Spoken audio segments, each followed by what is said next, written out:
Chers amis, bienvenue à notre séance ce soir qui est une hors-série par rapport à notre programme pour cet automne, il se fait qu'aujourd'hui, c'est le lundi de la Toussaint et je sais qu'il y a des événements autour de la Toussaint. Je me suis dit que peut-être ça sera bénéfique pour nous tous de toucher un sujet qui indéniablement est ou sera important pour nous à un moment de la vie, c'est la question de la mort et de notre rapport à la mort. Et donc, parce qu'on peut considérer le fait de la Toussaint un petit peu comme le fait de la mort ou le fait, au Mexique, ce l'est, mais le fait où nous donnons nos respects, nous nous recueillons aux tombes de nos défunts, les chers membres de nos familles qui nous ont quittés, je me suis dit que ça sera le moment de présenter un sujet sur la mort et la façon dont un court miracle nous encourage à réfléchir par rapport à la mort, parce que le cours a sa façon très particulière de traiter ce sujet. Comme vous savez, un court miracle est une philosophie spirituelle qui parle de l'idée que la base de l'existence, il n'y a qu'une unité de vie, une unité de vie qui est éternelle, intemporelle, indivisible, que nous pensons et nous pensons que cette unité de vie a subi une sorte de fragmentation et que suite à cette fragmentation, chacun de nous maintenant représente une partie de cette unité ou un fragment de cette unité. Et c'est le fragment de l'unité que nous pensons représenter, nous pensons bien, est mortel. Donc, que nous venons ici à un certain moment et nous repartirons à un certain moment. Tout cela, puisque nous pensons être ce petit être de chair et d'os. Et nous savons tous très bien que ce petit être de chair et d'os est voué à la disparition physique. Et c'est là où nous allons regarder ce soir quelle est la vraie nature de l'esprit que nous sommes, l'esprit que nous pensons être, par rapport au corps, puisque nous n'allons pas pouvoir séparer ces deux discussions. Quel est notre rapport à la mort est inévitablement intriqué avec notre rapport à la vie et à ce que nous pensons qui est être la vie et ce que nous pensons être vivants. Et notamment, nous pensons que ces corps soient vivants et nous pensons être ces corps. Donc, quand ces corps partent, nous avons l'impression que quelque chose, l'âme ou l'esprit, partent avec ce corps. Donc, je vous propose une présentation ce soir sur la façon dont un court miracle peut nous aider avec nos questions par rapport à la mort, et aussi, dans la deuxième partie de la soirée, une résolution de nos pensées courantes et de nos réactions courantes, les émotions courantes que nous pouvons avoir par rapport à la mort. Parce que c'est un sujet qui laisse probablement personne indifférente, c'est la mort, que ce soit la mort d'autres personnes, des proches, ou que ce soit sa propre mort. Je pense que nous avons tous une, une réaction, une réaction mentale ou une réaction émotionnelle par rapport à la mort. Et cette réaction-là, pour la plupart, est basée, sauf si nous avons fait un chemin spirituel avec un courant miracle ou avec un chemin semblable, puisqu'il y en a, cette réaction sera automatique. Cette réaction par rapport à la mort, ce que nous pensons de la mort, quand nous pensons mort de nos proches, mort de nos bien-aimés ou notre propre mort, cette réaction sera automatique selon notre enfance, la formation pendant notre enfance, l'éducation familiale, selon l'éducation que nous avons reçue dans notre société ou dans notre culture ou par différents moyens. Peut-être nous avons fait partie d'un groupe religieux aussi. Et le cours a sa façon d'expliquer nos réactions. Nous pouvons facilement dire, oui, j'ai un certain rapport par rapport à la mort, du fait que dans ma famille, voilà, c'est ce que nous avons toujours vécu, ce que j'ai toujours cru, ce qu'on m'avait toujours dit. Pareil dans ma culture judéo-chrétienne ou autre, pareil pour mon éducation, donc mon éducation à l'école ou mon éducation religieuse.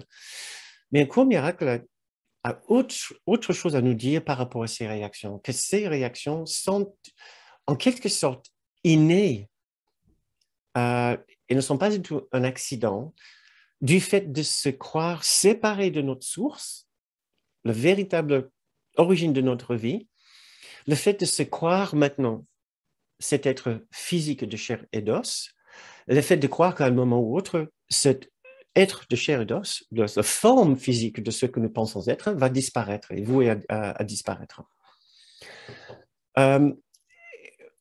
Patricia, ma femme et moi avons discuté avant cette séance, dans l'après-midi de la séance ce soir, et nous nous sommes rendus compte que le sujet est immense, le sujet est vaste par rapport à la mort et ce qu'un court miracle peut nous aider à comprendre par rapport à la mort. Donc, je vais essayer de traiter ou de vous présenter juste un aspect de ce vaste thème de la mort dans le contexte d'un court miracle. Donc, avant de commencer, par contre, j'aimerais bien vous proposer juste une petite méditation pour nous donner l'opportunité de nous intérioriser. Comme vous le savez peut-être, mon objectif en donnant ces cours hebdomadaires, 2 fois par semaine, n'est pas de juste vous livrer l'enseignement pédagogique et intellectuel et mental d'un court miracle, mais de donner aussi une opportunité de le pratiquer. Et puisque l'objectif d'un court miracle est la paix intérieure et le dépassement de nos résistances par rapport à cette paix intérieure, nous essayons aussi de nous mettre directement dans l'expérience que nous cherchons. C'est-à-dire, si nous cherchons la paix intérieure, ben, ma foi, entraînons-nous à l'inviter. Et c'est ce que nous faisons par ces petites plages de temps, ces petites pauses dans notre séance et dans la vie aussi, où nous essayons de nous intérioriser, nous essayons de calmer nos esprits agités et de trouver cet endroit en nous où la paix éternelle demeure. Donc, si vous voulez bien me suivre pour cette petite méditation, une sorte de façon de commencer notre soirée ensemble, de nous unir ensemble dans notre objectif, dans notre but. Donc, si vous êtes assis confortablement, essayez d'atteindre une position, ce que je vous ai dit dans d'autres séances, une position que nous pouvons appeler attentive, confortable mais attentive en même temps. Là où vous n'êtes pas trop relax non plus, pour que votre esprit ne s'endorme pas. Consacrons-nous à notre paix, juste pour quelques minutes. Rendons-nous bien compte de ce que nous essayons de faire en tournant notre attention à l'intérieur,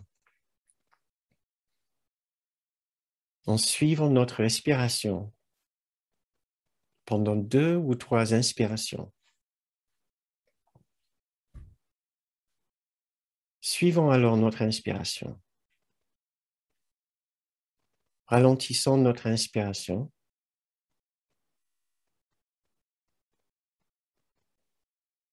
Et en même temps que notre respiration ralentit, nous nous rendons compte que notre activité mentale se calme aussi. Nous pouvons fermer les yeux ou les garder légèrement ouverts, portés vers le bas. Nous prenons bien conscience que notre objectif est de nous tourner à l'intérieur pour trouver cet endroit de calme, en dehors de l'agitation du monde. Nous nous offrons 2 minutes de calme.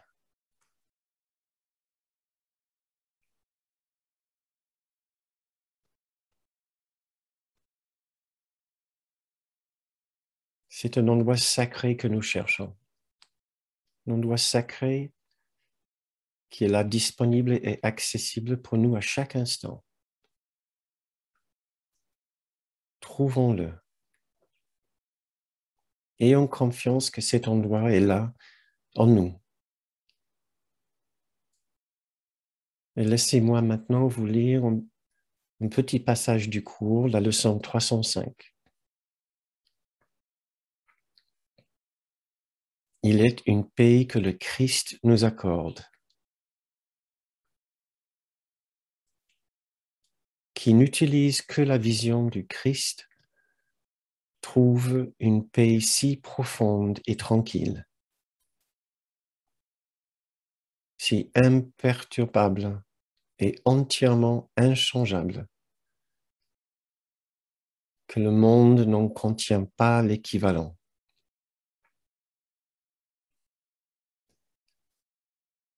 Les comparaisons se taisent devant cette paix. Et le monde entier s'en va en silence, tandis que cette paix l'enveloppe et le porte doucement à la vérité. Et plus jamais il ne sera la demeure de la peur.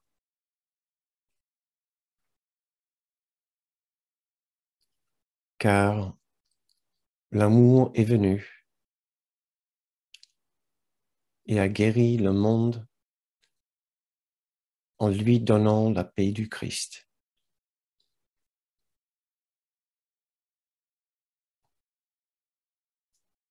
Reposons-nous 1 minute dans cet endroit paisible et silencieux en nous.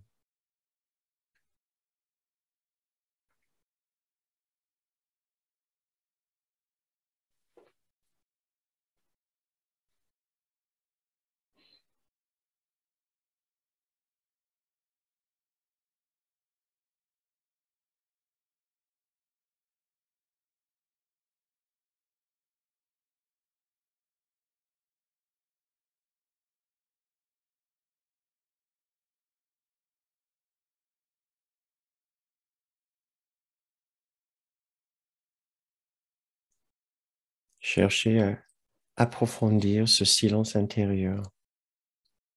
Juste quelques secondes de plus.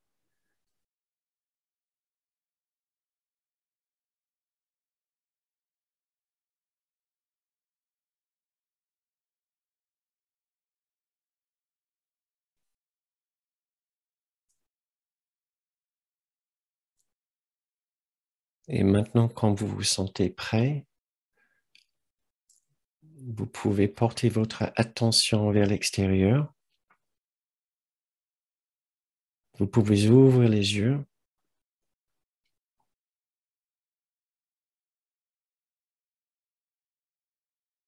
Et nous pouvons continuer la séance.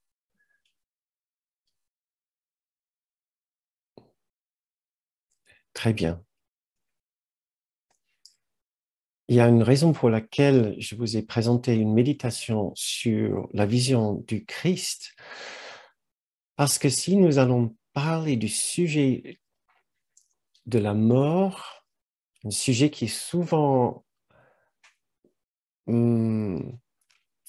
qui peut souvent susciter des pensées de tristesse et de peur, nous avons besoin donc forcément d'une façon de résoudre cette réaction déplaisante face à cette question.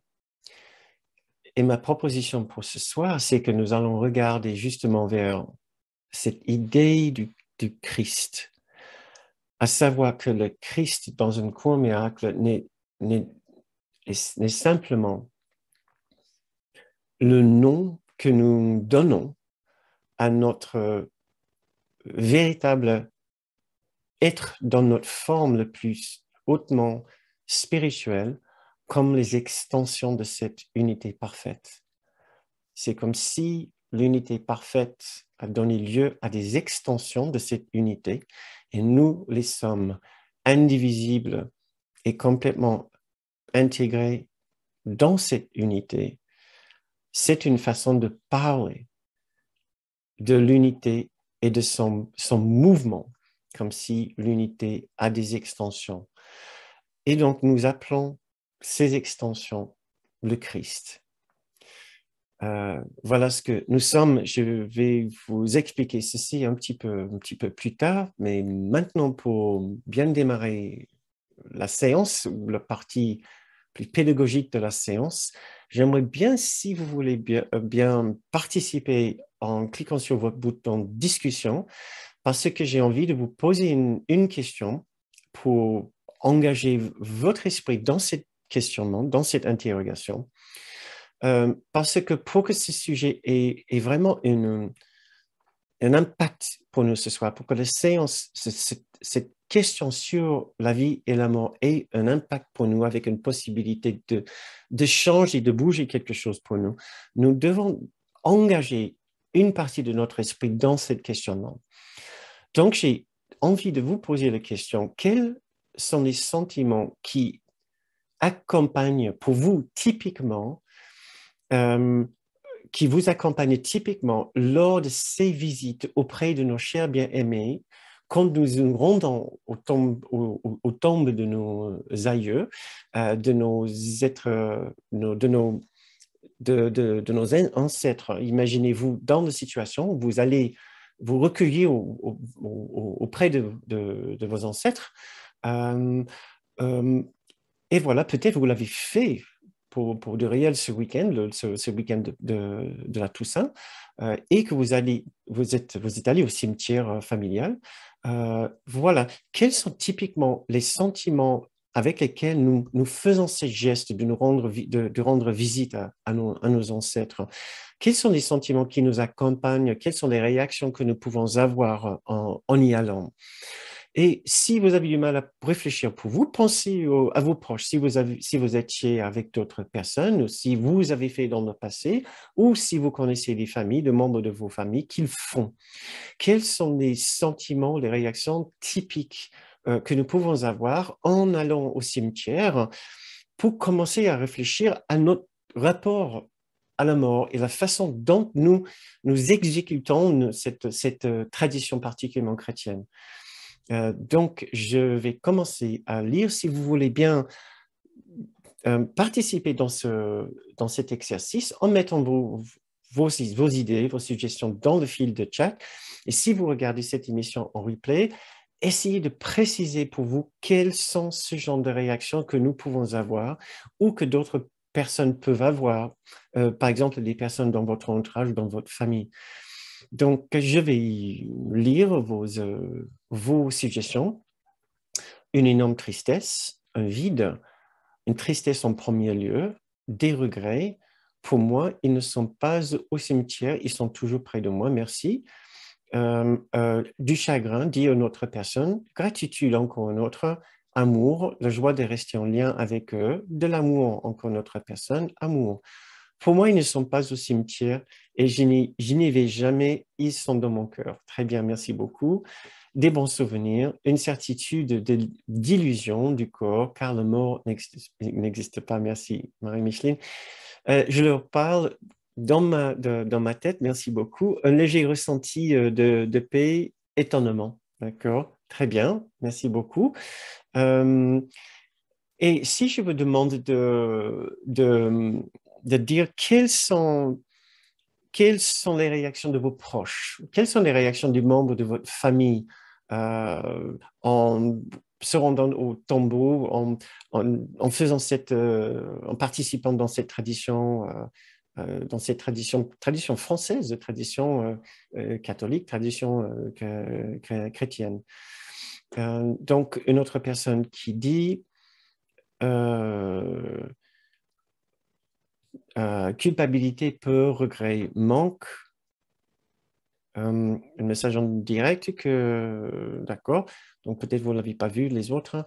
Manque, recueillement, Très bien. Beaucoup de détresse de constater qu'il y a une fin. Merci. Ouais, c'est ce que peut-être la question que j'aurais dû poser en premier, c'était plutôt ça, parce que encore des fois, je me rends compte après que je parle à des étudiants expérimentés du cours, donc forcément vos propos et vos suggestions sont bien influencés par le cours.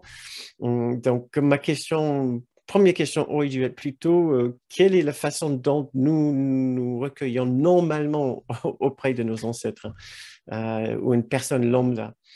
Manque, recueillement, beaucoup de détresse, pleurs, parfois injustice ressentie, manque. Ils n'y vont pas. Pour nous tous, c'est un endroit vide, d'accord. Pas de visite au cimetière depuis 3 ans. Je ne vais plus au cimetière. Très bien. Je vis aussi le moment présent après avoir retrouvé des souvenirs du passé. Parfait, très bien.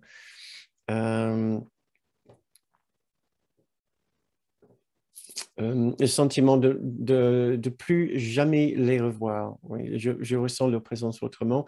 Depuis longtemps, je les sens présents. Très bien, mes chers amis qui, c'est évident, vous êtes des étudiants de la spiritualité et peut-être pas plus particulièrement d'un cours miracle.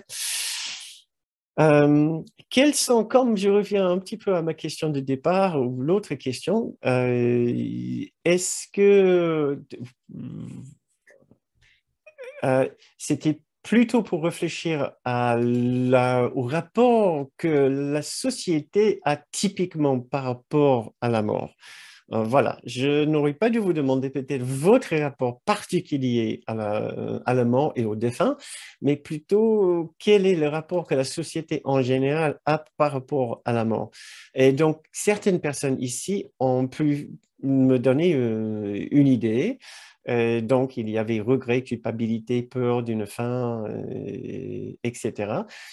Et si je vous posais la question, poser une question peut-être qui va peut-être plus droite vers le cœur de votre propre expérience, et si vous perdez la personne qui est plus proche pour vous en ce moment, quel sera votre rapport à sa mort? D'accord? N'y pensez pas trop, je ne veux pas vraiment vous plonger dans un grand chagrin, mais c'était... Donc, quelle serait votre expérience si vous perdiez la personne qui est le plus proche pour vous maintenant? Donc, peut-être vos réponses seront un petit peu différentes de tout à l'heure. Peut-être vous aviez un petit peu de mal à saisir les nuances que je voulais susciter. Donc, j'ai quelques réponses maintenant. Désespoir, désespoir, un grande vide, le sentiment de mourir aussi.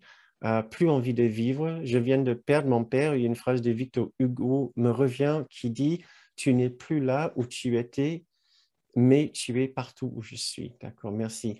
Une autre personne, désespoir, dévastée, insupportable, sentiment de vide.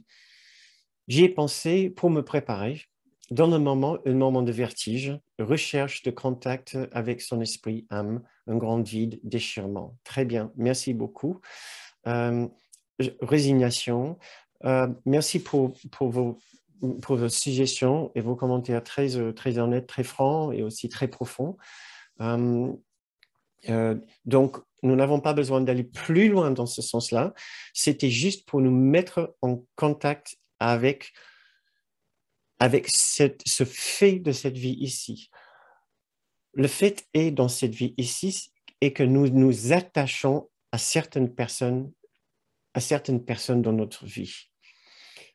Nous formons une relation très forte avec eux et quand ces personnes partent, nous pouvons être particulièrement déstabilisés par ce sentiment de vide. Nous pouvons être plongés dans le sentiment effectivement de chagrin, de perte, de manque, d'abandon, de ne plus voir la raison de vivre pour nous-mêmes si nous ne pouvons pas être dans la compagnie de cet être cher. Absolument, tout ceci est possible et même connaître des sentiments le plus aigus, de détresse le plus aigu et terrible. Tout ceci est bien possible. Maintenant, ce que j'ai envie de faire avec vous, c'est de lire quelques passages sur ce que c'est la position d'une croix en miracle par rapport à la mort, parce que vous imaginez bien, notre objectif n'est pas de nous laisser là. Une croix en miracle est une philosophie, comme je vous ai dit tout à l'heure, basée sur l'idée d'une vie éternelle et intemporelle. L'idée qu'au fond de l'existence, derrière les apparences des êtres humains qui nous entourent, il y a une intemporalité de vie, il y a une perfection de vie. Cette perfection de vie ne peut changer. Ça me fait penser juste une,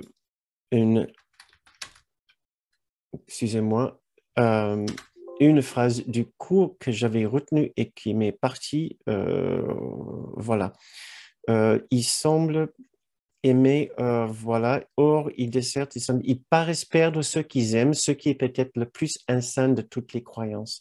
Et j'ai pensé l'avoir copié tout à l'heure, et maintenant je le recopie puisque je ne l'ai pas revu. Parlons parlons de la mort. Le cours va nous apprendre beaucoup de choses. Et je voulais commencer par vous lire juste cette petite phrase ici. Les êtres humains que nous sommes paraissent perdre ce qu'ils aiment, paraissent perdre ce qu'ils aiment, ce qui est peut-être la plus insane de toutes les croyances. Je trouvais cette phrase particulièrement frappante parce qu'il nous dit dans un premier temps, nous paraissons perdre ce que nous aimons, et dans un deuxième temps, il appelle ça une croyance, et une croyance qui est peut-être le plus insane, en mettant l'accent vraiment sur l'extrémité de cette croyance comme quelque chose qui est totalement impossible. Et c'est ce que nous allons essayer de découvrir en lisant des passages de la leçon 167. Quelle est la position du cours par rapport à la mort? Qu'est-ce que nous pouvons apprendre? Et par la suite, qu'est-ce que le cours peut nous proposer comme manière de guérir notre perception, notre expérience de la mort? Parce qu'effectivement, un jour, nous allons perdre les gens que nous aimons. Et cela nous sera extrêmement bénéfique si nous y réfléchissons maintenant. Kenneth Wapnick nous a parlé longuement de ce sujet lors d'un stage qui a duré toute une semaine, 5 jours, il y a quelques années, en anglais, Death, an ending, beginning or continuation. La mort, est-ce une fin, est-ce un début ou est-ce qu'une continuation? Et pendant cette semaine de stage, il nous a expliqué que la façon dont nous concevons traditionnellement, typiquement et automatiquement de la mort, c'est que c'est une fin, sauf dans certains cercles spirituels. Ils peuvent aussi considérer la mort comme un début, comme le début d'une nouvelle vie, une nouvelle vie améliorée, une nouvelle vie peut-être dans l'unité. Et dans la société, traditionnellement, typiquement, nous pensons que c'est une fin comme si la personne n'existe plus, du moins dans sa forme, dans la forme que nous avons toujours connue. Or, Kenneth Wapnick a essayé de nous expliquer, en donnant exemple après exemple du cours et voilà, de son expérience, comment la vie est une continuité. Et la vie des personnes qui semblent mourir, qui perdent leur forme physique, leur vie ne s'arrête pas, mais continue. Il n'y a pas forcément une grande amélioration de l'autre côté. Donc, comme disent certaines personnes, ah ben, soudain, je regagne la perfection de l'unité. Ça ne sera pas la position d'un cours miracle, puisqu'il ne se passe rien de particulier à notre mort. Ce n'est pas comme si nous sommes propulsés, notre conscience est propulsée en haut de l'échelle de la conscience. Nous avons encore du travail à faire, si vous voulez, qui continue. Mais ce qui est très, très clair, c'est que nous ne mourrons pas. Nous ne mourrons pas. Et donc, nous pouvons demander, poser cette question, mais qu'est-ce qui se passe alors quand un proche meurt et nous ressentons effectivement beaucoup de chagrin au départ de la personne? Et donc, c'est là où j'ai très envie de vous lire ces passages de la leçon 167. 164, c'est la leçon de mort, il n'y en a pas. Une phrase qui est répétée, je pense, 12 fois, si je me souviens bien, dans un cours miracle. C'est pour souligner à quel point cette idée est importante. Et à mon avis, s'il a besoin d'insister autant, c'est probablement parce que nous ne le croyons pas. C'est-à-dire, nous pensons bien que de mort, il y en a bien. Ouais. Et il y a quelque chose qui meurt. Donc, ce cours qui n'est certainement pas le seul philosophie spirituelle qui prône et qui présente cette idée que la mort n'existe pas, malgré notre expérience, malgré nos réactions, malgré nos émotions. Il y a une continuité de vie. Et la question qui se pose à nous, c'est comment nous fixer alors sur cette continuité de vie. Et voilà ce que je vais vous proposer à regarder dans la deuxième partie de cette soirée. Mais tout d'abord, précisément, spécifiquement, qu'est-ce que le cours peut nous apprendre par rapport à la mort? Alors, voici quelques phrases, quelques petits passages de la leçon 167. En ce monde, il semble y avoir un état qui est l'opposé de la vie. Tu l'appelles la mort. Or, nous avons appris que l'idée de la mort prend de nombreuses formes.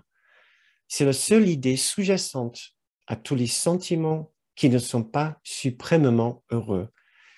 C'est l'alarme à laquelle tu réponds par tout ce qui n'est pas la joie parfaite. Tout chagrin, toute perte, toute anxiété, toute souffrance et toute douleur, même un petit soupir de lassitude, un léger malaise ou le moindre froncement de sourcil admet la mort et ainsi nie que tu vis. Donc tout de suite, ici, on met l'idée de la mort dans un contexte beaucoup plus grand, comme pour dire que nous sommes hantés tous les jours par l'idée de la mort parce que nous sommes hantés tous les jours par l'idée de la souffrance. Et seuls les êtres humains qui se croient être ces corps peuvent souffrir parce qu'il y a une autre partie de nous que nous appelons notre esprit juste ou que nous appelons le Christ en nous qui, lui, ne souffre pas. Donc, pour souffrir, nous devons nous voir d'abord séparés de l'amour parfait, de l'unité parfaite du Christ en nous, de notre esprit en Christ, si vous voulez, et nous voir séparés de cet état et plongés dans un corps et dans le confinement d'un corps et dans l'état séparé d'un corps. À ce moment-là, oui, nous pensons tous que nous allons mourir et chaque chagrin, sa petite brin de chagrin est le reflet de cet état de séparation. Je commence à lire. Tu penses que la mort est du corps. Or, elle n'est qu'une idée, sans rapport avec ce qui est vu comme physique. Une pensée est dans l'esprit. Elle peut ensuite être appliquée comme l'esprit le dicte, mais c'est à son origine qu'elle doit être changée. Nous devons changer la pensée de la mort à son origine. Les idées ne quittent pas leur source. Et c'est une idée, cette idée-là, cette phrase-là, nous les lisons très souvent dans nos cours. Et il dit justement ici, l'insistance avec laquelle le cours revient sur cette idée est due à la position centrale qu'elle occupe dans nos tentatives pour changer ton esprit à ton sujet. Les idées ne quittent pas leur source. Notre source est en Dieu, en unité parfaite de celui qu'on appelle Dieu. C'est la perfection de la vie, la perfection de l'amour. Nous faisons partie intégrante de cet esprit. Nous ne pouvons pas quitter cet esprit. Le fait de se croire un corps, le fait de croire que notre bien-aimé est un corps, est une façon de dire, bah tiens, je pense les idées peuvent bien quitter leur source et devenir chair et os, et devenir un corps. Donc, par juxtaposition, il essaie de nous dire ici, là tout de suite, vous croyez quelque chose qui n'est pas possible. Les idées ne peuvent pas quitter leur source, tu ne peux pas quitter ton origine. Tu ne peux pas quitter ton origine dans l'esprit de Dieu, dans l'unité parfaite. Or, si vous êtes troublé, c'est parce que vous pensez que vous l'avez bien quitté. Pour continuer, cette raison est la raison, cette phrase, cette idée est la raison pour laquelle tu peux guérir. Nous pouvons guérir parce que nous pouvons nous souvenir que nous ne sommes pas partie de la source. Voilà, je continue à lire dans la leçon 167, la mort est la pensée que tu es séparé de ton Créateur. Ce qui est une façon de dire la mort est la pensée que tu es séparé de l'unité parfaite. Créateur étant juste un mot symbolique, puisque le cours utilise un langage symboliquement chrétien ou le symbolisme chrétien pour parler de l'unité parfaite, complètement dans l'abstraction de l'esprit, l'unité que nous sommes. La mort est la pensée que tu es séparé de ta source dans l'unité parfaite. Ce qui semble être l'opposé de la vie n'est que dormir. Ce qui semble être l'opposé de la vie n'est que dormir. Donc, nous pensons, je continue à lire, il vaut mieux. Quand l'esprit choisit d'être ce qui n'est pas et d'assumer un pouvoir étranger qu'il n'a pas, un état étranger où il ne peut entrer ou une fausse condition qui n'est pas dans sa source, il semble simplement s'endormir un moment. Voilà ce qui nous est arrivé. Nous nous sommes tous simplement endormis dans un rêve de séparation et dans ce rêve de séparation, nous pensons tous, est devenu ses corps. Il rêve du temps. C'est cet esprit qui s'endort. Il rêve du temps, un intervalle durant lequel ce qui semble arriver ne s'est jamais produit. Les changements apportés sont insubstantiels et tous les événements ne sont nulle part. Quand l'esprit s'éveille, il ne fait que continuer tel qu'il a toujours été. Tout ça, on peut dire, tiens, ça c'est pas mal, ça c'est bien, j'ai bien envie un jour peut-être de me réveiller à cette sublime réalité d'unité parfaite, d'unité intemporelle qui continue, une vie perpétuelle, etc. Mais quand on y pense vraiment à cette phrase, on va s'éveiller un jour et nous rendre compte que les changements que nous avons apportés sont insubstantiels et les événements que nous avons vécus ne se sont produits nulle part. Là, nous pouvons peut-être commencer à voir comment nous pouvons avoir un peu de résistance à cet sublime état d'éveil. C'est que nous pensons être si bien attachés à nos corps ici, et tout ce que nous avons vécu en tant que corps, que quand on nous dit et quand on y réfléchit sérieusement à l'idée de nous éveiller un jour et de nous rendre compte que tout ce que nous avons vécu était juste un rêve, alors on peut peut-être commencer à ressentir un petit malaise. Donc, je nous mets juste en garde par rapport à ça, parce que c'est véritablement ce que nous éprouvons de la résistance à notre propre éveil, du fait de nous être tellement attachés à ces expériences corporelles, à ces êtres charnels que nous pensons être et aux êtres charnels qui sont nos bien-aimés, les personnes que nous chérissons. Donc, pour finir juste ce passage ici, notre vie n'est pas telle que nous l'imaginons. Qui change la vie parce qu'il ferme les yeux ou fait de lui-même ce qui n'est pas parce qu'il dort et voit en rêve un opposé de ce qu'il est. Non, je pense que c'était très bien dit. Notre vie n'est pas telle que nous l'imaginons. Et là, nous avons besoin d'entrer, comme je vous ai dit, dans une autre phase de notre soirée où nous regardons ce que nous pouvons faire justement pour nous éveiller, pour ouvrir notre conscience à ce que nous sommes véritablement. Et j'ai pensé à plusieurs approches pour le faire et je suis resté sur une idée qui m'est venue récemment, une idée que je travaille beaucoup en ce moment. J'ai lu cette phrase récemment du cours, que j'ai lu probablement déjà plein de fois, et la phrase va peut-être pas vous sembler très étrange ou particulièrement pertinente ou frappante. C'est celle-ci. Contemple ton ami, le Christ qui se tient à tes côtés. qu'il est saint et qu'il est beau. C'est tout ce que j'ai lu. Et soudain, c'est comme si ça avait ouvert une partie de mon esprit qui n'était pas ouverte jusqu'à là.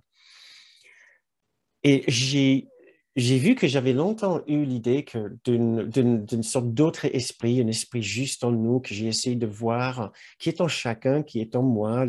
Oui, cette partie supérieure et noble de nous, le Christ en nous, etc. Et soudain, j'avais l'impression de mieux comprendre que si j'essayais de voir ce Christ en nous, non pas littéralement à l'endroit où se trouve une autre personne, mais légèrement à côté, comme il dit ici, le Christ, le contemple ton ami, le Christ qui se tient à tes côtés.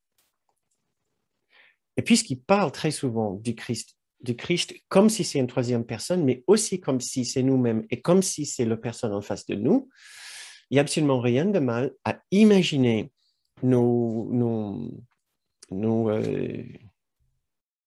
êtres chers qui nous entourent et d'imaginer aussi le Christ à côté d'eux.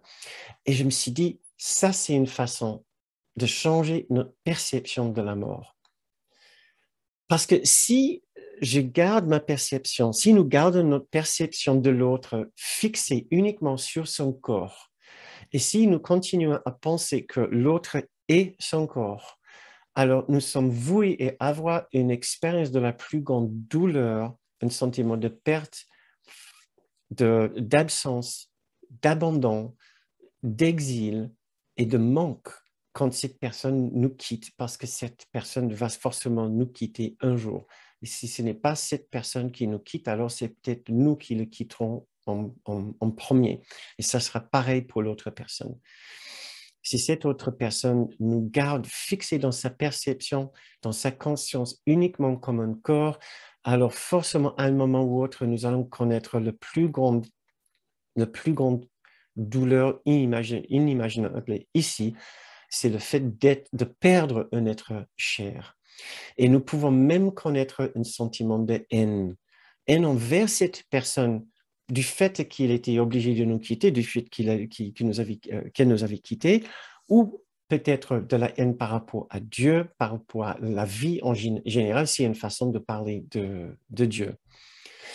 Mais si nous arrivons à voir le véritable être chez l'autre que nous pouvons appeler le Christ, son être éternel maintenant, son être intemporel, juste à côté de lui, et si nous pouvons commencer à basculer notre attention légèrement à droite ou à gauche, peu importe comment nous nommons cette lumière ou cet autre être à côté, juste à côté de notre bien-aimé, à ce moment-là, nous avons plus de chances peut-être à voir que juste à côté de son corps physique, il y a aussi un corps spirituel.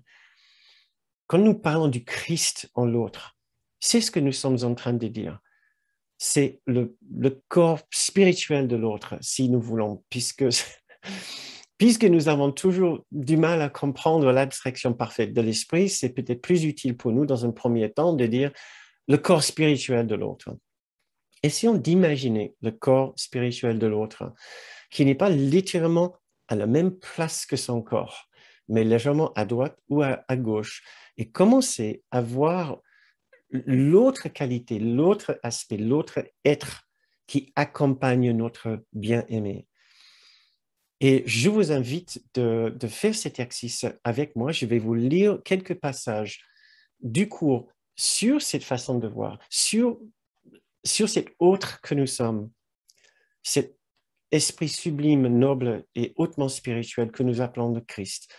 Et je vous invite à commencer à réfléchir à vos bien-aimés, aux personnes que vous aimez, aux personnes peut-être que vous avez aimées qui ne sont plus ici, et essayez de voir cet autre aspect d'eux et de décrocher tout légèrement votre attention de leur forme physique pour essayer de trouver quelque chose chez eux qui est d'ordre de l'intemporel ou de l'éternel.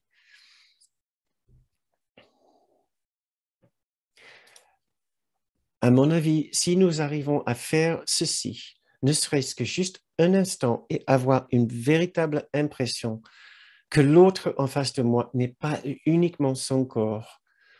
Au moment que le pire arrive, cela va nous aider, cela va nous empêcher à tomber dans ce sentiment d'abandon et de perte et de manque, au moins dans ces aspects, les aspects les plus extrêmes de ces émotions tellement dérangeantes. Donc, je vais vous lire quelques passages ici et après lesquels nous allons faire une petite visualisation et nous allons faire notre méditation de fin de séance. Contemple ton ami, comme je vous ai dit tout à l'heure.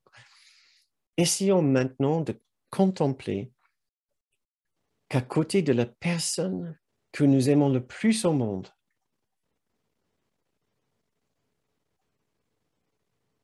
contemple son grand soi, son Christ, le Christ, son esprit en Christ, qui se tient à ses côtés. Essayons de voir maintenant qu'à côté de cette personne est son être en Christ, son esprit en Christ, qu'il est saint et qu'il est beau. Qu'il est saint et qu'il est beau. Deuxième extrait. Qui marche avec moi? Cette question devrait être posée 1000 fois par jour. 1000 fois par jour. Jusqu'à ce que la certitude ait mis fin au doute et établi la paix. Aujourd'hui, que cesse le doute. Qui marche avec moi? Pensons que c'est bien le Christ, mon soi en Christ, mon être en Christ, qui marche avec moi. Et qui marche aussi avec tous ceux que nous aimons.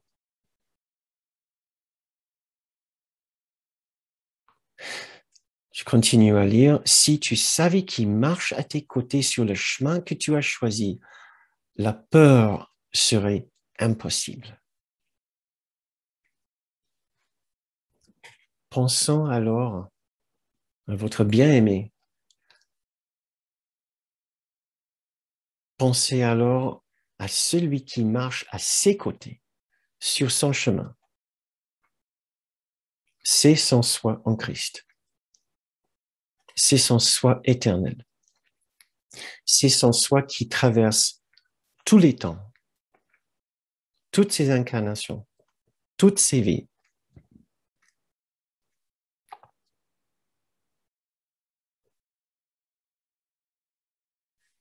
Je continue à lire. La lumière en toi est ce que l'univers languit de contempler. Toute chose vivante s'arrête devant toi, car elle reconnaît celui qui marche avec toi. Ici, dans cette phrase encore, nous trouvons l'idée de celui qui marche avec nous, tellement importante dans nos cours. Réfléchissez, y réfléchissons. Réfléchissons-y.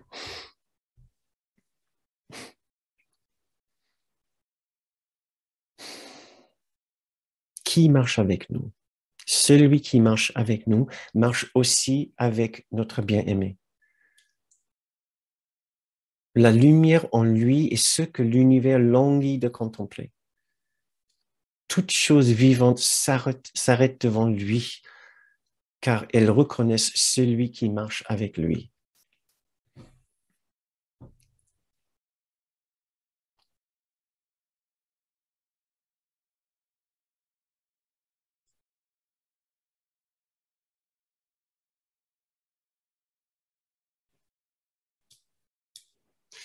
Très bien, et maintenant,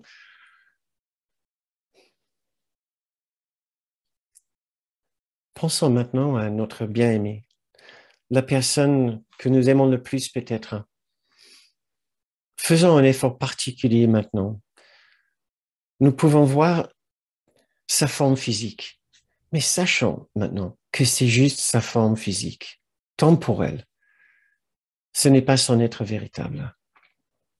Faisons cet effort maintenant pour savoir qu'en lui et à côté de lui, en elle, à côté d'elle,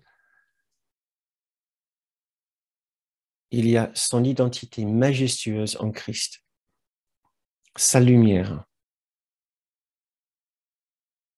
son être véritable, la partie éternelle et intemporelle de notre bien-aimé,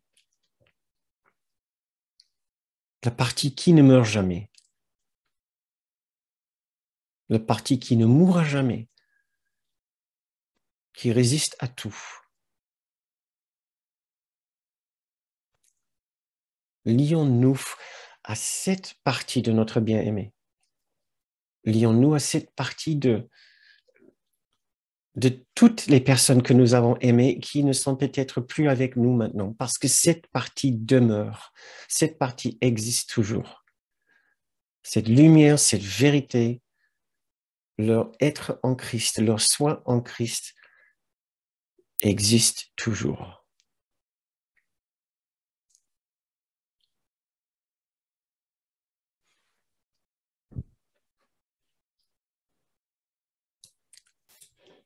Nous n'aurons plus peur maintenant. Nous pouvons éviter la peur. Nous pouvons garder une partie de notre pensée dans nos souvenirs, dans la connaissance de leur être véritable, dans leur être éternel, dans leur être intemporel, dans cette lumière qui les accompagne. Juste à côté d'eux, maintenant, à cet instant, il y a leur être en Christ, leur soi en Christ, leur soi dans la perfection de l'unité parfaite, qui ne meurt jamais.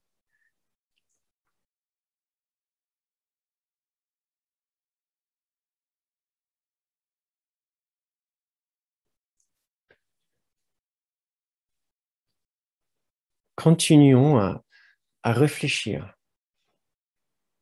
à cette nouvelle vision de nos bien-aimés, aux personnes que nous avons aimées, aux personnes que nous aimons. Pendant que je vous lis maintenant cette méditation. Nous partageons une seule vie parce que nous avons une seule source. Une source dont nous vient la perfection, restant toujours dans les esprits saints qu'il a créés parfaits. Comme nous étions, nous sommes maintenant et serons à jamais. Un esprit endormi doit s'éveiller lorsqu'il voit sa propre perfection refléter le Créateur de la vie si parfaitement qu'elle se fond dans ce qui est là reflété. Mais maintenant, ce n'est plus un simple reflet. Elle devient la chose reflétée. Et la lumière qui rend la réflexion possible. Il n'est pas besoin maintenant de vision, car l'esprit éveillé est celui qui connaît sa source, son soi et sa sainteté.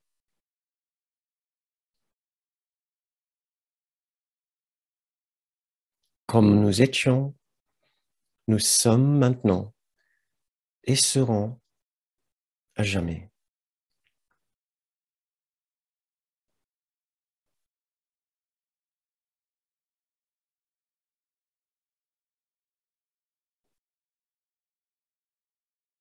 Nous ne mourrons pas. La lumière en nous ne meurt jamais.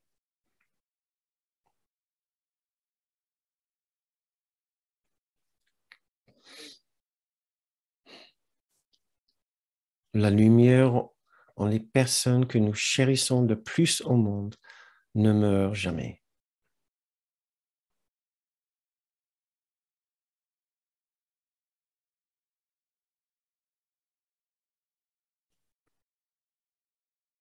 Faisons cet effort. cet petit effort pour basculer de notre attention de leur forme physique à leur forme spirituelle. Ayons confiance que juste à côté de leur forme physique, il y a leur être spirituel.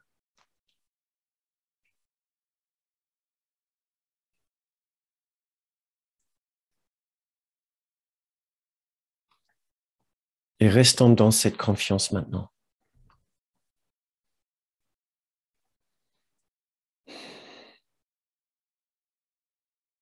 Revenons à cette méditation si nécessaire, si nous avons à nouveau peur pour leur être physique.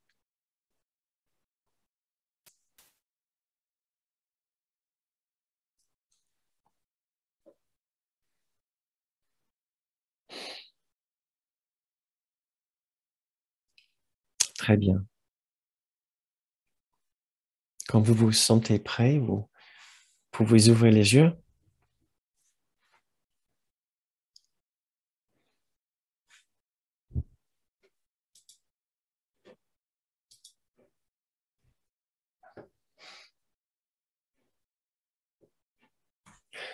C'est la fin de notre méditation, c'est la fin aussi de notre séance ce soir. Merci beaucoup pour votre participation. Si vous devez partir maintenant, encore merci et toutes nos pensées les plus chaleureuses vont avec vous. Essayez de garder avec vous cette semaine. Nous sommes lundi, donc cette semaine, ces pensées de vie éternelle, de vie intemporelle, d'être intemporel. Le replay sera disponible normalement à partir de demain. Donc, si vous ressentez le besoin, vous pouvez toujours revenir sur cette méditation. Et vous pouvez y revenir dès l'instant que vous avez l'impression d'avoir peur encore pour les personnes que vous aimez. Pourquoi pas?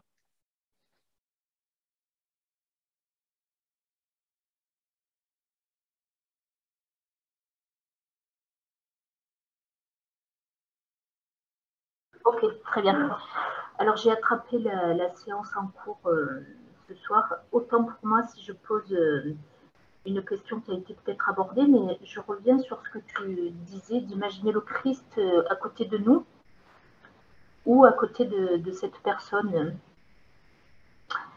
Est-ce que pour toi ça se traduit en imaginer ce Christ-là sous les traits de Jésus? Est-ce que c'est vraiment ça, Jésus comme on connaît dans les formes physiques qu'on peut connaître? Voilà, c'est une question importante pour moi. Je ne sais pas comment imaginer ce Christ, sinon. Et j'avais une deuxième question à laquelle tu as en partie répondu, mais avec Magali, mais peut-être je compléterai. Voilà, la première, c'est celle-là pour moi. D'accord. Tout d'abord,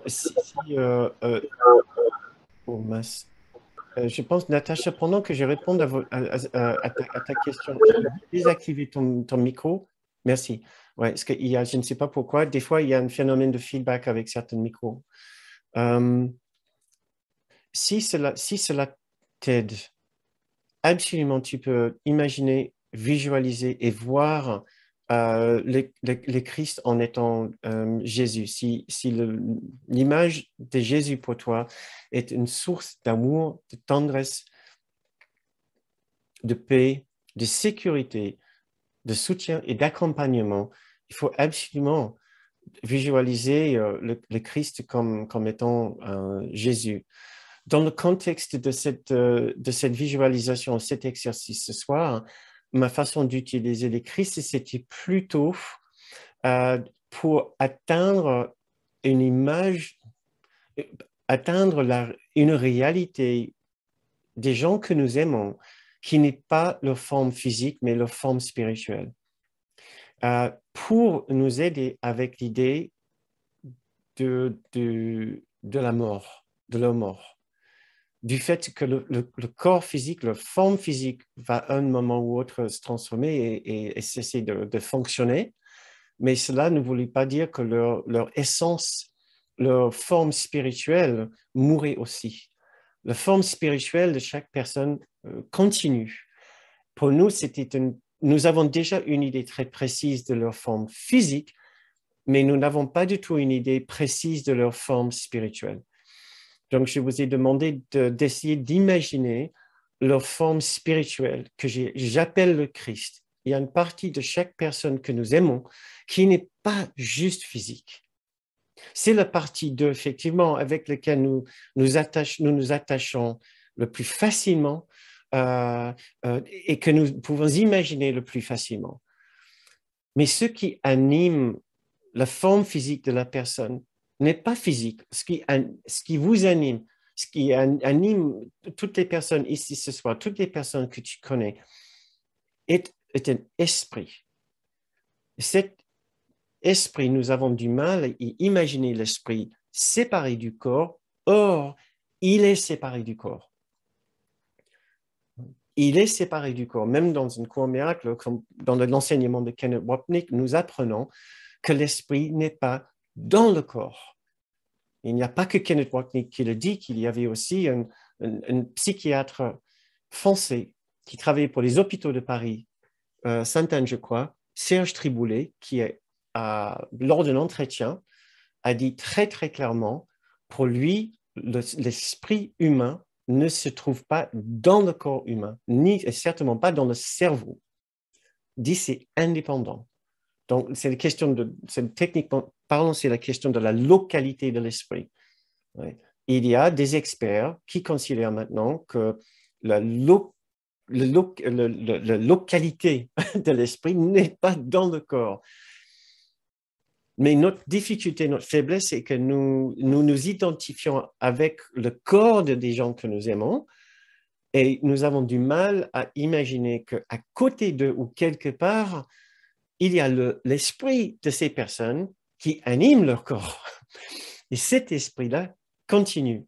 Nous pouvons l'appeler le Christ quand c'est sa forme la plus pure.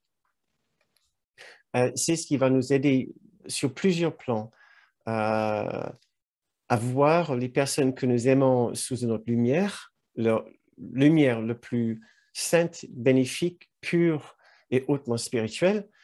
Donc, ça va nous aider avec le pardon, mais ça va nous aider aussi à déjouer le piège de l'identification avec le corps et donc déjouer le piège de la tristesse, la perte, l'abandon et le manque quand la personne doit partir pour leur propre raison, au moins de quitter leur forme physique. Donc, c'est dans ce sens-là que je n'ai pas utilisé le symbole de Jésus pour parler du Christ. Alors, peu importe la façon dont tu imagines le Christ, l'être en Christ de ces personnes que tu aimes, que ce soit une lumière, que ce soit une forme, que ce soit une luminosité, que ce soit juste une impression, peu importe, l'idée, c'est de nous identifier avec l'esprit de la personne et non pas avec l'esprit intemporel de la personne et non plus juste avec la forme de la personne. Je ne sais pas si je suis très clair.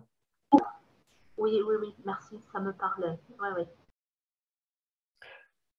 Aussi, un petit rappel, nous sommes au début du mois de novembre et si nous pouvons continuer à offrir ces séances, ces enseignements en ligne, ces moments de pause de la vie, de la vie normale, entre guillemets, si nous pouvons vous offrir une opportunité de vous regrouper ensemble et d'avancer sur ce chemin de conscience et d'éveil, c'est grâce à vos contributions.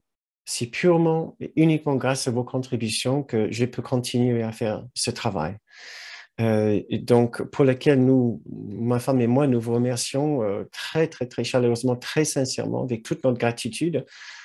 Et je sais aussi qu'il y a beaucoup de personnes qui regardent ces vidéos, qui vous remercient aussi, parce que ce n'est pas tout le monde qui contribue. Forcément, ce n'est pas tout le monde qui contribue pour ces séances, les personnes qui regardent notamment les replays. Donc, je sais que ces personnes-là aussi ressentent beaucoup de gratitude pour toutes vos contributions.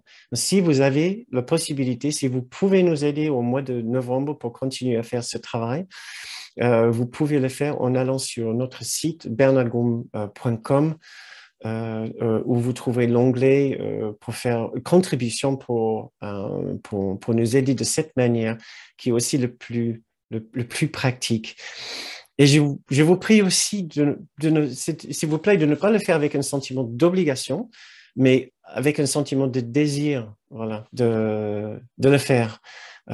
Et de nous offrir la possibilité de continuer cet enseignement, tout comme nous offrons ces enseignements sur cette base aussi, avec beaucoup de sentiments de reconnaissance et de gratitude pour vous. Donc, merci encore. Alors, nous voilà. Nous pouvons, ce que je vais faire maintenant, je vais cliquer sur le petit bouton qui vous donne la possibilité d'ouvrir vos micros si vous avez envie de discuter avec moi, avec nous, à présenter votre position, votre idée, votre expérience par rapport à la mort. Vous avez sûrement des choses à dire puisque j'ai couvert qu'une petite partie infime de ce sujet de la mort et de la vie, de ce que le cours peut nous enseigner par rapport à ce sujet. Si vous avez quelque chose qui vous touche plus particulièrement sur ce thème, n'hésitez pas à brancher votre micro et le partager avec nous, puisque c'est sûrement aussi un point qui intéresserait d'autres personnes. J'avais noté un tas de différentes choses que j'avais envie de dire et nous nous sommes dit non, il faut rester avec juste une ou deux idées. Et voilà, donc on a distillé ça sur cette idée de donner un portrait de ce que c'est l'illusion de la mort. De mort, il n'y en a pas. Et de ce que nous pourrons faire pour transformer notre perception de l'autre comme un corps, pour nous aider à voir son être éternel. Donc, on est resté là, mais il y a plein d'autres façons dont on aurait pu traiter ce sujet. Donc, j'ai vu que Fatia, elle avait sa main, elle a ouvert son micro, et par la suite, il y a Magali et maintenant Natacha.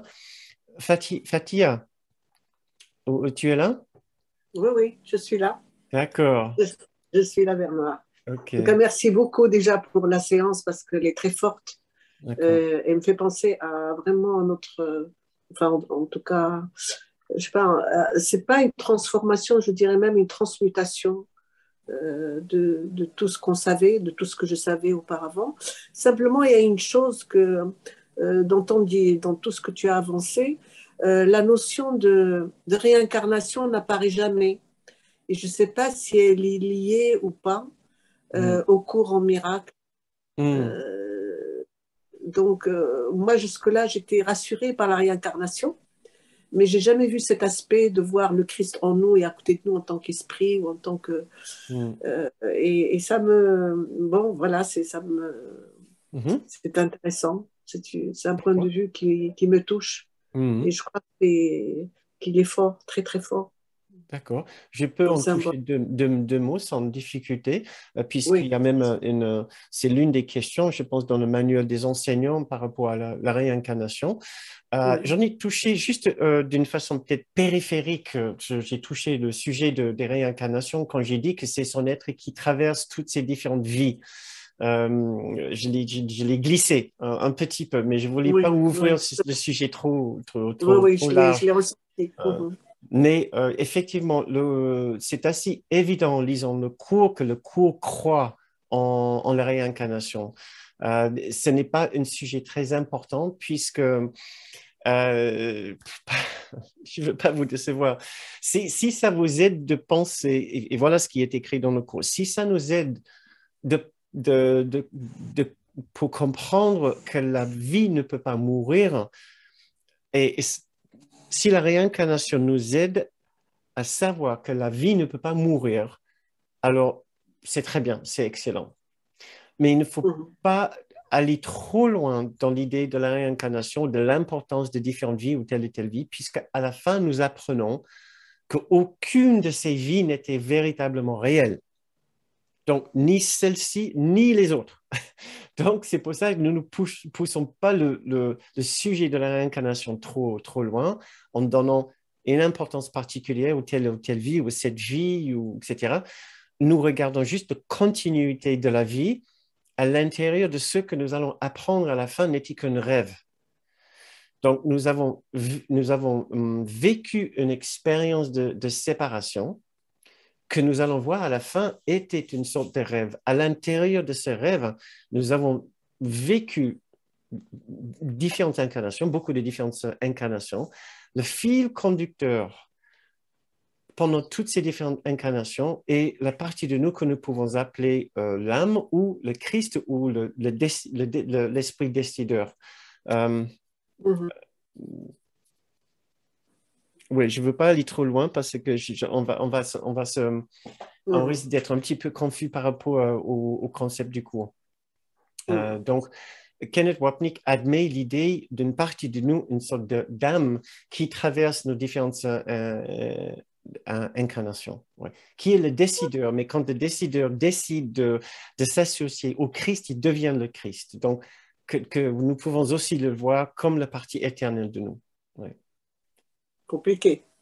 La façon la plus simple de le comprendre, d'en comprendre quelque chose, c'est que oui, la réincarnation existe. Il y a une partie de nous qui traverse ces différentes vies et qui nous guide vers la lumière. Ouais, c'est plus une expérience, en fait. C'est des expériences ou explorations de l'âme, peut-être, je sais pas. La raison pour laquelle nous venons ici n'est pas simplement une exploration de la séparation. Ça, c'est une philosophie qui dit que nous venons ici dans le monde de la séparation pour explorer la séparation. Dans un cours miracle, pas tout à fait ça. On dirait plutôt... Natacha, je vais juste désactiver votre micro, juste 3 secondes. Merci. Il y avait un peu de feedback. Notre raison de venir ici dans la séparation n'était pas juste une exploration, de la séparation, ce qui est la philosophie d'autres spiritualités. Un cours miracle nous laisse avec cette impression très forte, cette idée très forte, c'est que c'était une simple petite erreur qui nous a fait quitter le ciel et la perfection de l'unité, qui nous a fait venir ici dans le monde de la séparation, comme si la séparation pouvait être une expérience intéressante. Or, une fois qu'on vient ici, on voit qu'on n'a qu'une envie, c'est de revenir. Quand on fait vraiment face au monde ici, vraiment les yeux bien ouverts, on voit que ce monde ne peut jamais nous offrir autant que le ciel, autant que l'unité parfaite. Et donc, petit à petit, nous ouvrons nos cœurs à la vie intemporelle, à la vie de l'unité, et nous voulons de toute notre volonté, et avec tout notre désir de revenir à cette perfection de l'unité. Et c'est la partie éternelle de nous qui nous guide à travers toutes nos vies vers cette fin inéluctable, cette fin heureuse. J'ai mieux compris. Très bien. D'accord. Merci beaucoup. Merci Fatia. Donc, il y avait Magali et après Natacha. Natacha, je ne sais pas si vous pouvez aussi mettre, je ne sais pas, des fois, des gens, ils ont le bouton pour lever la main. Ça vous bloque la position dans le fil. D'autres personnes, je sais, ouvrent le micro. C'est des fois, par contre, s'il y a un peu de bruit dans le fond, je suis obligé de l'enlever. C'est ça l'inconvénient. Donc, si jamais vous avez ce genre d'écran ou version de Zoom où vous pouvez lever la main, faites-le puisque ça vous met... C'est ça, parfait. Merci beaucoup, Natacha. Magali. Bonsoir, Bernard. Merci pour cette séance. Bonsoir. Je vais essayer d'être le plus clair possible parce que ça m'a ramené beaucoup d'émotions cette séance ce soir. Quand tu parles de voir le Christ à côté de chacun, c'est ce qui m'est venu cette semaine aussi à penser, parce que je suis en plein questionnement sur l'histoire de la mort, parce que je me vois penser à mes grands-parents. Là, ça fait plusieurs semaines, je pense à mes grands-parents qui sont décédés. Et à chaque fois que j'ai un souvenir d'eux qui remonte, une image, je me mets à pleurer comme une petite enfant. Et il y a la pensée, pourquoi ça me fait ça, alors que par exemple, s'ils sont dans un corps et qui partent dans un autre endroit, je n'ai pas cette tristesse-là. Mm. Et en fait, voilà, il y a un questionnement sur ça que j'arrive pas vraiment à gérer. J'- Oui. J'arrive pas à gérer parce que mes grands-parents sont morts, hein, Mm. et j'arrive pas à me rappeler, enfin, j'arrive pas à mettre le Christ. En fait, j'ai des tas de souvenirs qui remontent. Je rêve d'eux aussi. Enfin, voilà, pour moi, Mm. c'est quelque chose qui remonte et j'arrive pas à y gérer. Mm. C'est un aspect de cette question dont je voulais vraiment parler ce soir et j'ai vu c'était tellement grand et important que je n'arriverais difficilement à en parler lors d'une séance avec autre chose, mais c'était tellement important. Qu'est-ce que c'est ce sentiment de manque et de perte, même d'abandon, quand quelqu'un part et on est submergé par les tristesses et même des années après, on peut ressentir le départ comme une grande perte. Euh, euh, Typiquement, cette personne-là représentait de l'amour pour nous. Beaucoup de tendresse, beaucoup d'affection, une façon de nous aimer, une façon de nous regarder euh, qui nous faisait qui nous remplissait vraiment d'un sentiment de tendresse, d'être aimé, d'être valorisé, d'être reconnu, d'être satisfait dans notre être. Et le fait que la personne n'est plus là physiquement pour qu'on puisse les voir, le ressentir, le toucher, entendre leur voix, nous donne l'impression que cette source de tendresse est partie. Donc, il y a deux phénomènes en fait qui se passent en même temps. Tout d'abord, il n'y a que le petit soi en nous qui peut ressentir une telle tristesse.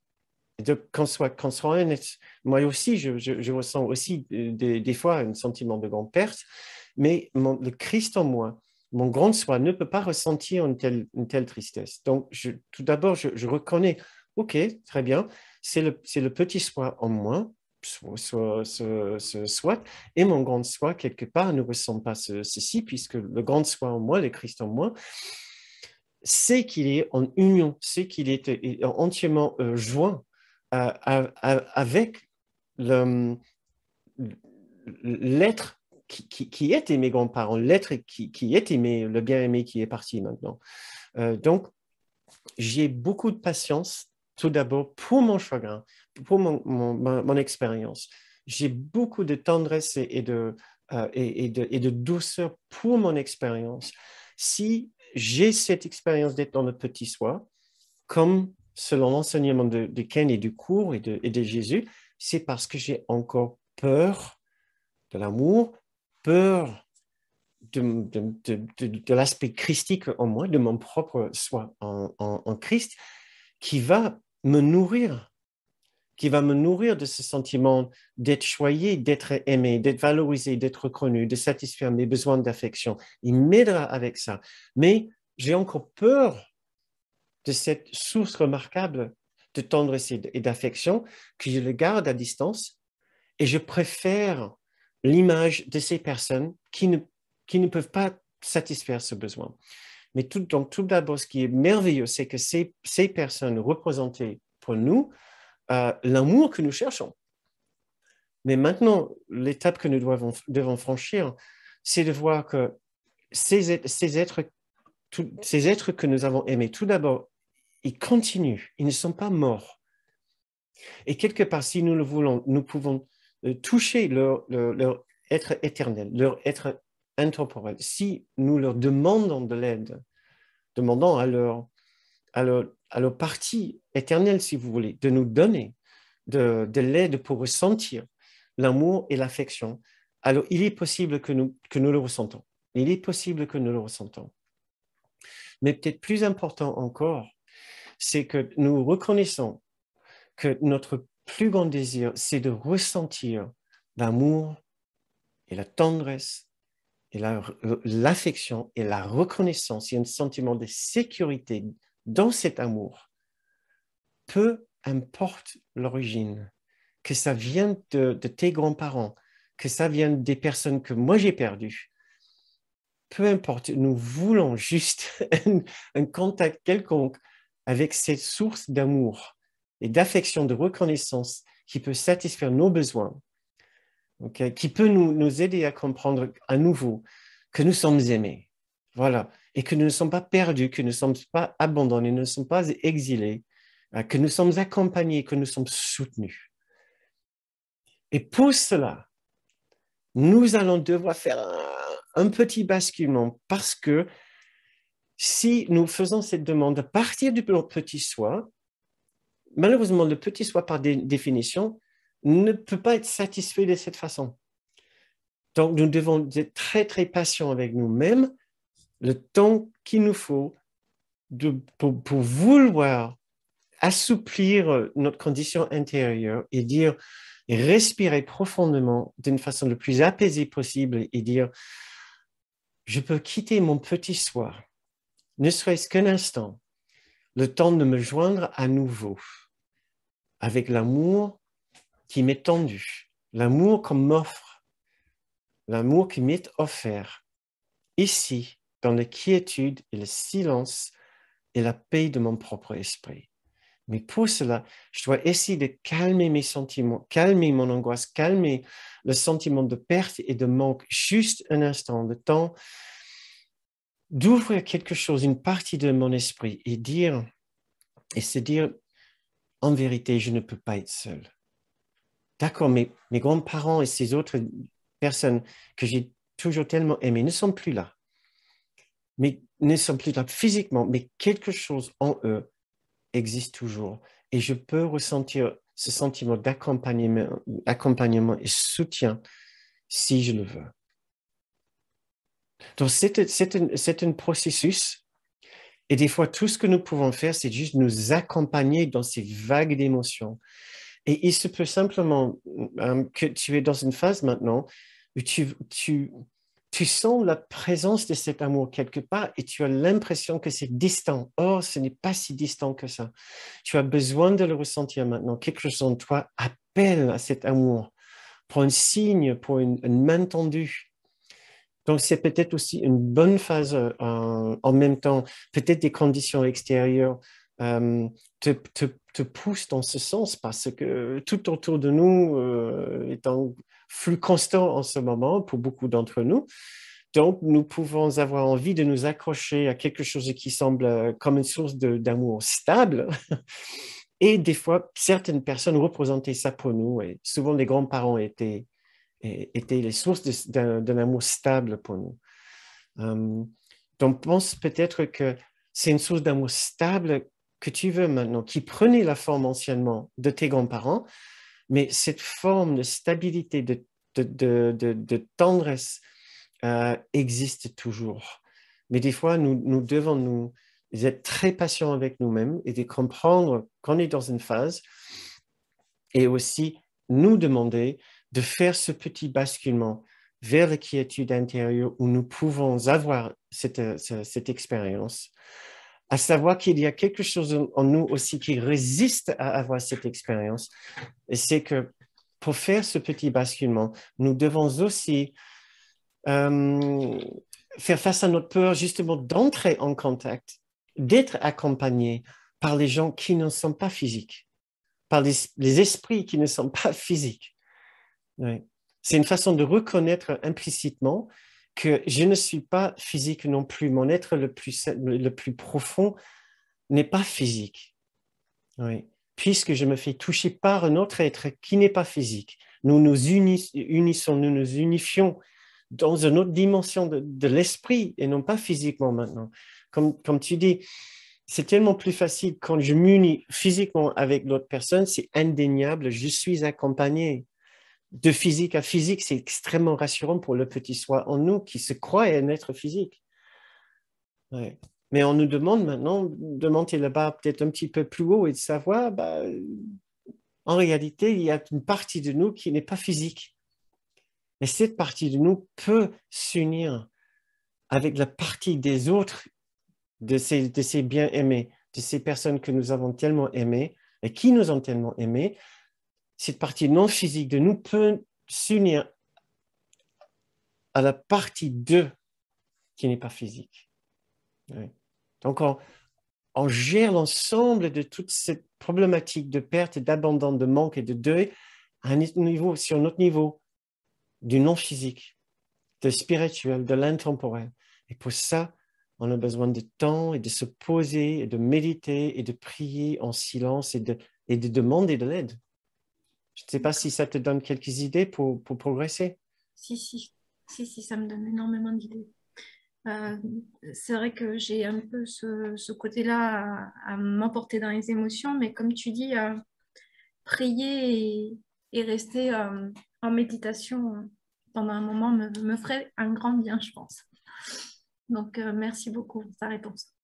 Ok, d'accord, Magali. Oui, essaie de prendre du temps pour toi, 5-10 minutes, juste pour te poser avec une bougie, avec une prière, et juste te poser là et imagine que tu es aimé, juste tel que tu es, juste là. Ouais, tu es aimé exactement de la même façon que tu étais aimé avant. Leur amour n'est pas parti. Merci, Bernard. Merci beaucoup, Magali. Merci. Mes très chers amis, je vois que j'ai répondu aux questions encore. Mes réponses sont rarement très, très courtes, je suis désolé. Et je vois qu'il y a des personnes qui commencent déjà à partir. Nous sommes après 10 heures. Nous sommes après 10 heures. Donc, peut-être pouvons-nous nous souhaiter une bonne nuit, une très bonne nuit, nous dire au revoir et nous souhaiter aussi une bonne semaine jusqu'à jeudi prochain. Si vous avez envie et la possibilité de revenir nous voir jeudi prochain, ce sera avec le plus grand plaisir. Donc, si vous voulez bien, branchons nos micros pour que nous puissions nous dire au revoir, comme